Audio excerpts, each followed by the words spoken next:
Hi everybody, it's Lisa from Sutton's Days. Today we are going to talk a little bit about how the inventory is helping us reduce our freezer inventory while increasing our pantry inventory. So reducing our freezer inventory, when I went through and did the freezer inventory, I was shocked. I was really surprised at how much we had in there that I honestly had forgotten about. Wasn't aware quantity wise what we had. I knew we had something, but I didn't realize we had that much. And one of the things that we had was a 2 pound container of leftover ham from some meal that we had whenever. And I had stuck it in the freezer so that it wouldn't go bad, and we just never revisited it. So today I'm making split pea soup, and I'm going to be able to can that up and put it on the shelves in the pantry, thus reducing that square space in the freezer so that we have it available for something else, or so that I can turn 4 freezers into 3. That's kind of the ultimate goal. I'm killing my electric bill here. So, um, a lot of things in our inventory are not freezer inventory, I can use like that. I found a number of beef bones and ham bones that I'm going to turn into beef stock or ham stock and then turn around and turn into soup. So I had a question yesterday or this morning on whether or not you can do that. You definitely can do that. You can definitely, when you have time, make your stock, stick it up on the shelf, and you're done, and you're good. You don't have to worry about having that stuff in your freezer.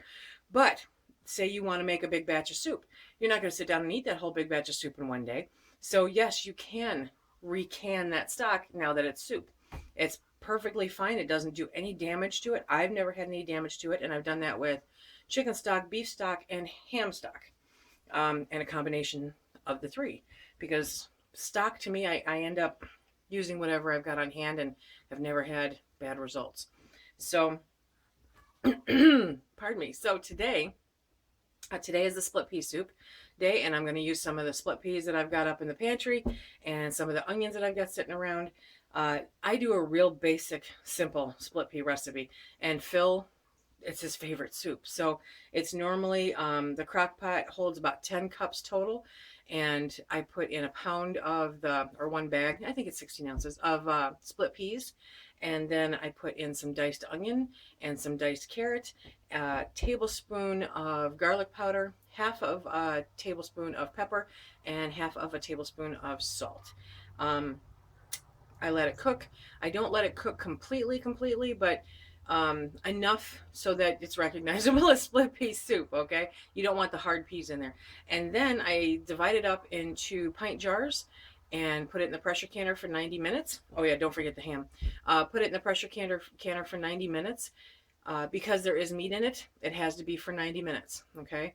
And then when you're done, you've got some beautiful, totally cooked split pea soup ready for whenever you have a craving for it, whenever you need to warm up those toes. So I hope everyone is having a really great day. Thanks for coming along on this. I'm having so much fun with this, you guys. And it's great hearing your comments about how you're going through your freezers or your cabinets or both, and the recipes that you have. I love sharing recipes. So if you make things a little bit differently, I'm always looking for ideas, because half the time I'm not following a recipe. I'm just throwing stuff together that I've got sitting here. So I love to see what you're putting in yours, because that way, if I've got it on hand, I can try to put it in mine and maybe spiff it up a little bit. So again, I hope everyone's having a great day. Thanks for coming along. We'll talk to you again real soon.